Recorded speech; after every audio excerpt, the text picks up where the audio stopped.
Assalamu alaikum dear students. This is lecture 4. The topic of today's lecture is development requirements.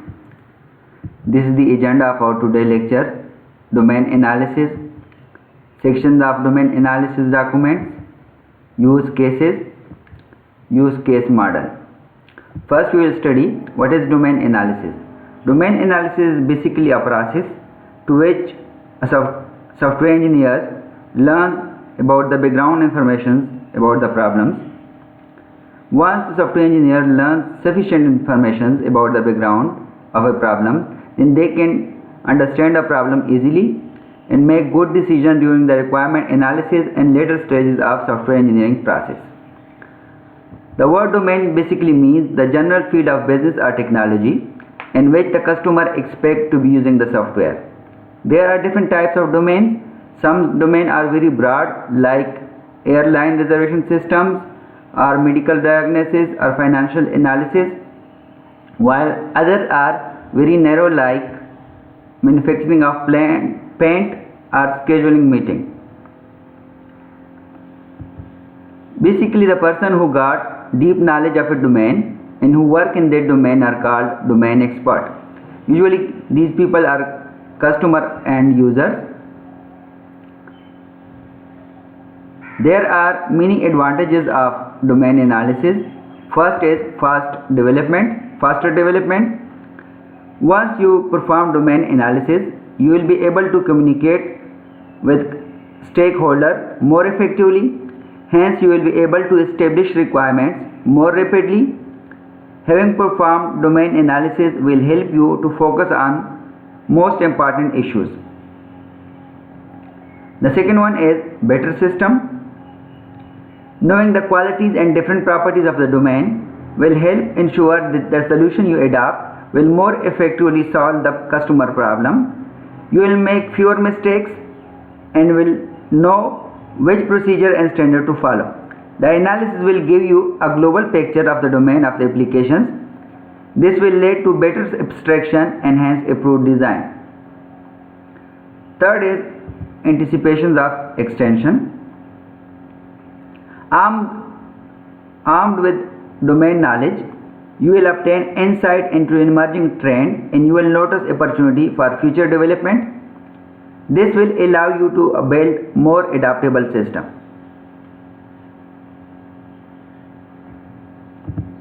Section of domain analysis document. Just like we have already read the sections of software requirement specification documents, we have sections of domain analysis documents. First section is introduction. In introduction, you usually give the name to the domain and the motivations for performing the analysis. The motivations normally is that you are preparing to solve a particular problem by development or extension of software system. Second is glossary. Describe the meaning of all terms used in the domain that are either not a part of everyday language or else have special meaning. You must master this terminology if you want to be able to communicate with your customer and user. The terminology is likely to appear in the user interface of software as well as in the documentations. You may be able to refer to existing glossary in some other documents rather than writing a new glossary to avoid duplications. Third is general knowledge about the domain. Summarize important facts or rules that are widely known by the domain expert and which normally be learned as a part of their education. Such knowledge includes scientific principles, business processes, analysis techniques, and how any techniques work. This is an excellent place to use diagram. However, where possible, point the reader for the detail to any readily accessible books or other documents.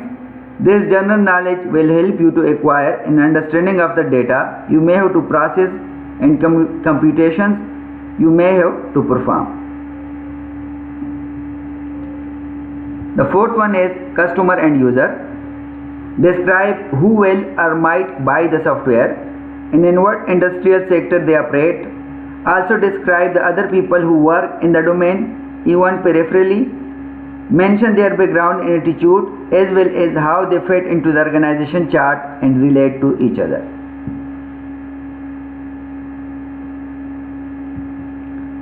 The first one is the environment. Describe the equipment and system used. The new system or extension will have to work in the context of this environment. Sixth one is task and procedure currently performed. Make a list of what the various people do as they go about their work. It's important to understand both the procedure people are supposed to follow as well as shortcuts they tend to take.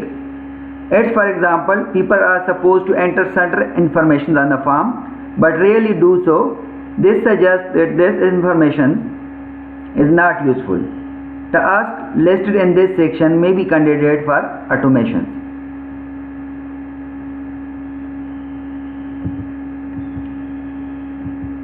The seventh one is competing software. Describe what software is available to assist the user and customer, including the software that is already in use and software in the market. Discuss its advantages and disadvantages. This information suggests ideas for the requirements and highlights mistakes to avoid. Last one is similarity across the domain and organization. Understanding what is generic versus what is specific will help you to create software that might be reusable or more widely marketable. Therefore, determine what distinguishes this domain and the customer organizations from others, as well as what they have in common. Be careful not to write an excessive amount of detailed information. It's just a waste of effort to duplicate the original source material. Your domain analysis should simply include a brief summary of information you have found along with references that will enable others to find the source of information. This is just an example. If you are given a task to outline in one paragraph the information you would need to gather in order to perform domain analysis for airline reservation system. The first thing you will need to know is to obtain the background information about the airline process.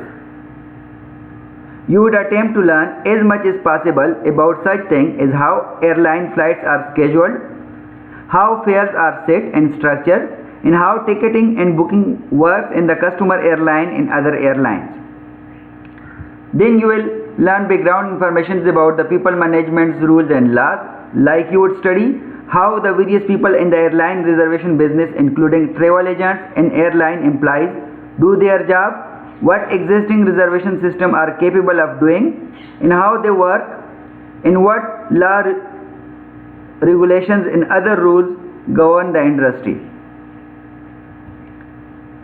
You would also study the functionality of competing reservation system, particularly the mini web-based system currently available. There is another example. If you are given a task to perform a domain analysis in order to develop a new and better telephone response and dispatch system for medical emergencies, like we already use, the system will be used by the operator and paramedics who respond to calls to the emergency number 1122, like in Pakistan, 911 in America, or 1999 in UK. Summarize the information you would expect to learn. Structure your answer using the category of information we suggest for the domain analysis document. This is the example. From this example, you will perform domain analysis and you will write all those information in detail in all those sections we have learned so far. Solution is, first is introduction. In introduction, you will give the name to the domain and the motivations for solving the problems. The domain is medical emergency dispatch. You already know the motivations for the detailed domain analysis is to develop a new system that would improve upon existing system. You would want to record the qualities that are valued in such a system. These presumably include accurate guidance to the paramedics, fast response time, flexibility, and above all, saving lives. Second one is glossary. Much of the special terminology for the domain will be medical in nature, but there will also be terminology related to the communication equipment, emergency vehicle and rescue equipment. The third one is general knowledge about the domain. You should obtain statistics about the call received and the types of cases handled. This will help you to understand the level of performance the system must achieve. For other example of information to learn include what are the different categories of emergency situations and how is each handled, how are the addresses described. It's critically important that no mistake is made when communicating an address to an ambulance driver. How do dispatcher decide whether police, firefighters or other special services should be dispatched? The fourth one is customer and user. In this domain, everyone including operator, drivers, paramedics and doctor in hospitals has a clear defined role. You should understand the knowledge they possess and what they need to learn during the process of handling an emergency. You might discover that some dispatch workers are opposed to the introductions of new software. They might have developed considerable skill with the existing method and fear that the new system will render their skill redundant or even put them out of the job. Knowing this fact, you can take action to address their concern and thus avoid any political problems. The fifth one is the environment. Study the computers and communication gears currently used. Your customer may be willing to upgrade generic hardware, but your system will have to work with specialized hardware that would be too expensive to replace.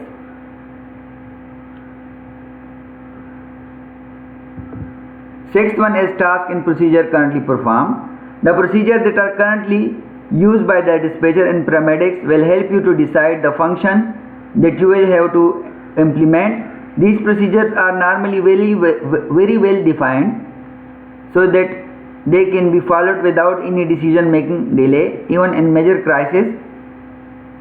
For example, the procedure include how decisions are made about which ambulance to be dispatched to which address, how dispatcher and ambulance driver decide upon a route, especially when the traffic is heavy or blocked, how priority are established in a disaster when there are not enough ambulance, how communication are established among the dispatcher, the paramedics and doctor in hospital, and how record of each call are logged.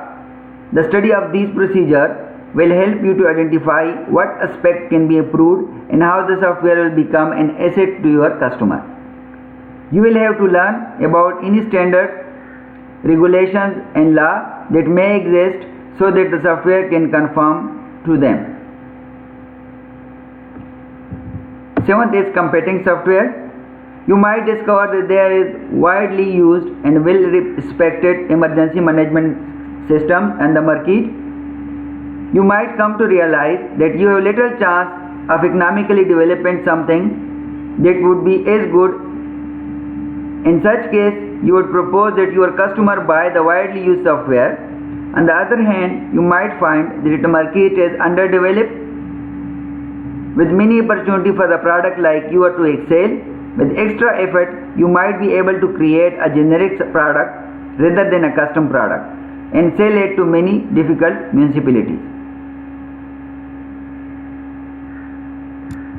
Last one is similarity across the domain and organizations. The task of dispatching ambulance could be generalized as the problem of allocating the closest resources to the consumer. You might therefore consider developing a generic framework for this aspect of the problem. Use cases. What is use case? A use case is typically a sequence of actions that an actor performs in order to complete a given task. What is use case analysis? Use case analysis is a systematic approach to working out what customers should be able to do with the software you are developing. It is one of the key activities in the requirement analysis. actors and their role. The first step in use case analysis is to determine the type of user and other system that will use the facility of this system. These are called actors.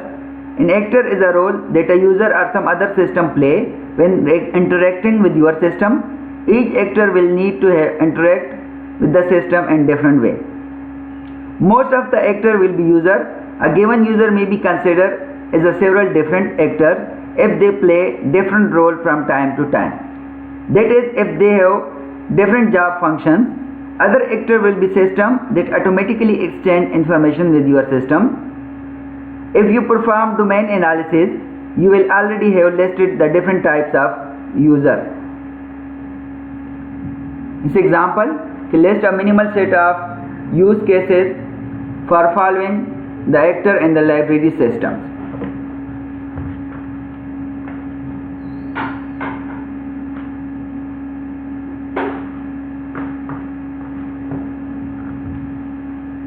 We have to make a use cases for library systems for borrower, checkout clerk and librarian. First is borrower. It can search an item by title, by author, by subject, place a book on hold if it is loaned to somebody else, check out the borrower personal information and list the book currently borrowed. Checkout clerk, all the borrower use cases plus check out an item for a borrower, check an item that has been returned, renew an items. Basically, the checkout clerk have all the use cases of a borrower. In additional are these use cases we already studying. Record that fine has been paid, add a new borrower, update the borrower personal information like address, telephone number, etc. Librarian have all the use cases of borrower and checkout clerk plus add a new item to the collections, delete an item from the collections, change the information the system has already recorded about in items. Use case model. To build a complete use case model, we need to know that to describe the use case in little more details. A use case model consists of a set of use cases in optional description or diagrams indicating of how they are related. Basically, a use case model is a combination of different use cases and different type of lines indicating how these different type of use cases are related to each other. Thanks, it's enough for today.